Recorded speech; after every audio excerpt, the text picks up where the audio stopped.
What is going on, guys? It is Wrestlelamia here, back with another video. It's title unification time in the main event as Mercedes Martinez battles Deonna Purrazzo to crown the undisputed Ring of Honor Women's Champion. Or what else should fans expect as AEW's Double or Nothing pay-per-view draws nearer? Well, join us now as we look at the 4th May edition of AEW Dynamite, as well as the wildest news stories and rumors you need to know, including a fired WWE star teases OnlyFans, sad news regarding Alberto Del Rio, Randy Orton caught in the act, and much more.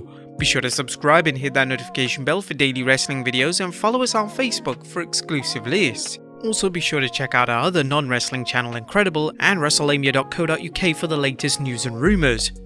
As always, we won't recap the matches, but just look at the good, the bad, and the downright ugly. As always, we start off with the good as number 1, Hardy's Young Bucks tease. Oh, looks like AEW is preparing for the match fans have wanted to see ever since Jeff reunited with Matt, a feud between two of the greatest tag teams from their respective eras. While the Hardys and the brothers Jackson have met before, fans will get to see their two tandems battle on a national stage with plenty of hype driving it.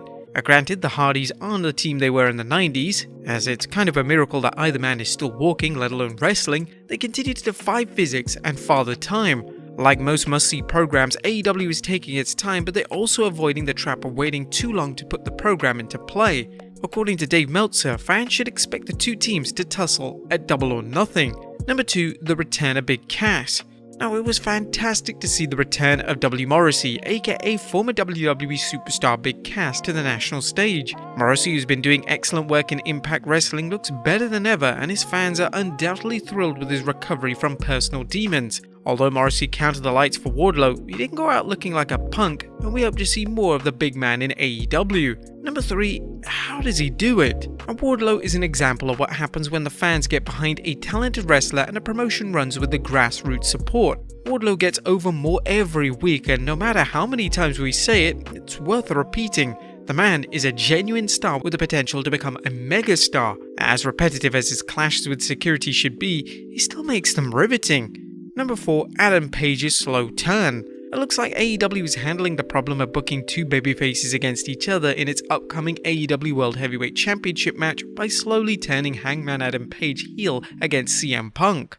Page got personal when he mocked CM Punk's hero worship of Bret Hart, promising to destroy CM Punk at Double or Nothing and mocking the fans for chanting Punk's name while the wrestler was off, quote-unquote, probably filming another TV show.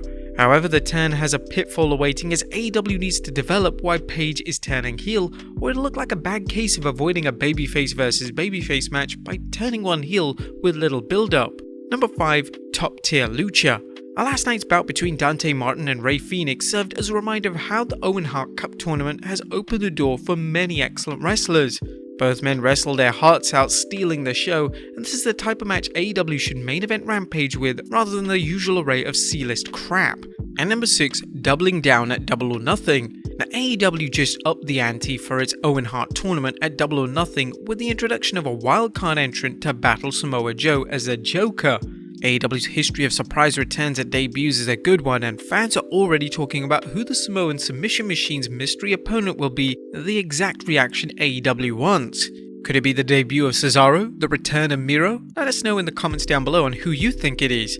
But that was the good. What about the bad? Is number 1, the program no one cares about. While the storyline between Julia Hart and the House of Black continued on Dynamite, but regrettably fans aren't asking what's next, but whether anyone cares about the Varsity Blondes and Julia Hart. AEW has established the Blondes are a mid-card team with no chance of defeating the House of Black, so why does the promotion think the fans care about seeing Brian Pillman Jr. and Griff Garrison get beat up every week?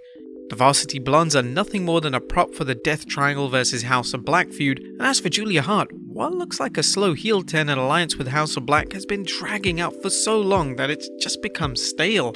Number 2, Thunder Rosa's poor promo.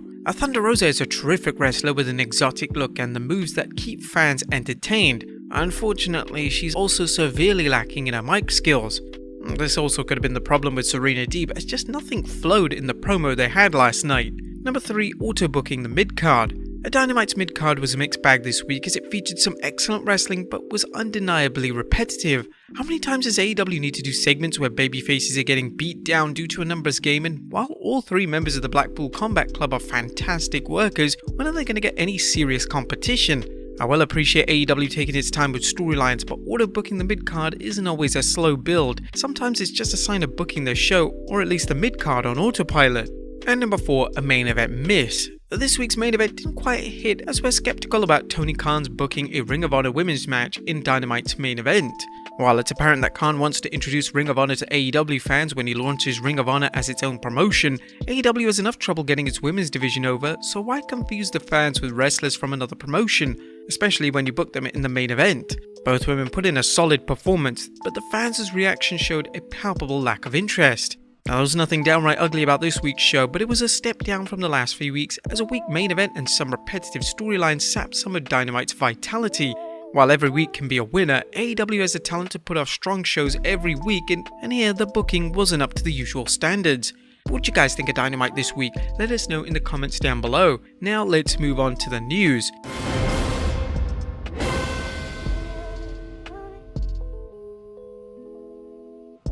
Now first we look at Tessa Blanchard's Nuclear Heat. Atop in the news today is a report that Tessa Blanchard and Women of Wrestling may have parted ways.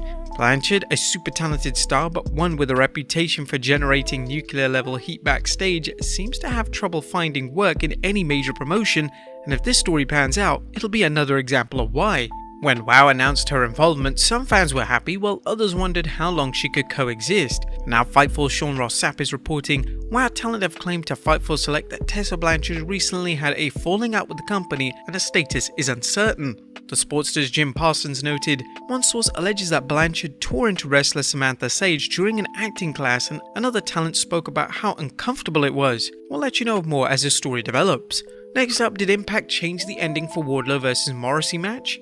Did Impact Wrestling ask for a certain finish for the slobber knocker between Wardlow and Impact wrestler W. Morrissey on last night's Dynamite? Well, Dave Meltzer seems to think so, as he had this to say on the recent Wrestling Observer Radio. I don't know, but I believe it's probably political, because Morrissey is like, Impact gave them the guy. They were probably okay with Morrissey doing the job because he's gonna, but he was like, do not humiliate our guy. So one powerbomb was okay, but I think that the 4 would have been. AEW has been feeding various stars to Wardlow, including Lance Archer last week and Morrissey this week. But do you think Morrissey looked weak by dropping the match after only one powerbomb? Let us know in the comments down below. Next up, a fired WWE star teases an OnlyFans account. A recently released NXT superstar Persia Perota has horn dogs everywhere on high alert after teasingly tweeted she could be headed to OnlyFans. Perota, aka Stephanie DeLandre, is already taking bookings for when her non-compete clause ends, and she may be inspired by former WWE superstar Toni Storm's smash success on OnlyFans, with the talk that Storm made $10,000 in 1 hour when she joined the service. Next up, sad news regarding Alberto Del Rio. Sad news to report in the life of former WWE superstar Alberto Del Rio, as Del Rio informed the fans of the passing of the mother of his 3 children. Del Rio tweeted the news, an excerpt which follows. It is with pain in my heart and with a torn soul that I officially confirm the unexpected and unfortunate death of Angela Velke, mother of my 3 children. Angela was an exceptional human being and an exemplary mother to my 3 children. I thank each and every one of you who went to donate blood and platelets, to the media that spread the word so that more people could go to help us, and the whole family that is present for my children in this very difficult moment in their short lives. Wrestling News' Andrew Ravens noted that Del Rio was married to Angela from 2012 to 2016. We'd like to send our heartfelt condolences to Alberto Del Rio as well as Angela's friends and family. And finally, Randy Orton caught. And last but not least, Randy Orton once again showed why he's one of wrestling's cagiest performers when he kept himself out of harm's way during the recent lumberjack match between Sami Zayn and Drew McIntyre on SmackDown. Now footage is making the rounds of Orton getting out of harm's way when he saw Drew McIntyre about to dive out of the ring onto a group of lumberjacks. When a fan asked Orton why he was slithering on the ground away from the melee, he replied, I don't want to get landed on. Hey, what happened, Randy? What happened? Oh!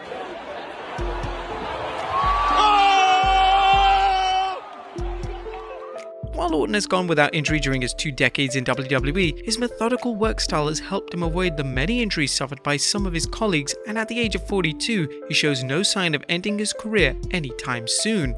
But there you have it folks, a look at this week's Dynamite as well as the wildest news stories and rumors you need to know. Be sure to leave your comments down below, and I'll see you next time with some more wrestling content.